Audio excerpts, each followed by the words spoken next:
Luis Carrión has been set up to fail in this Real Oviedo side. Because But is it based on his track record or based on his ability as a good manager? Based on everything. This was the same man who was leading Las Palmas last season, but was handed his marching orders after 9 games. 9 games in charge of Las Palmas last year. You know what? 6 defeats, 3 draws. Now, after he was sacked from Las Palmas, a team that got relegated in the same league, now he's been brought to Real Oviedo too. In about 8 games, he's managed 8 games across all competitions. Not a single win still.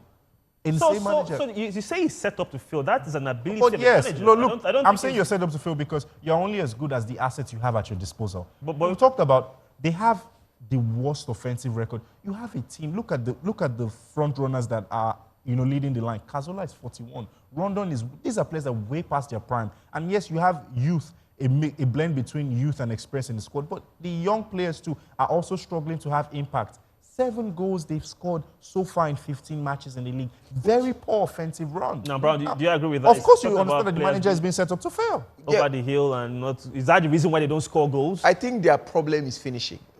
So is it because of the age of the players? I don't think it's about the age. I think it's just about quality. Even with the players that they've gotten into great positions that you expect them to. When you're one-on-one with the goalkeeper, it doesn't matter if you're 100 years old. I think it does. As long as you can actually kick the ball. I think right? In fact, the older you are, the better your decision-making in front of goal should be.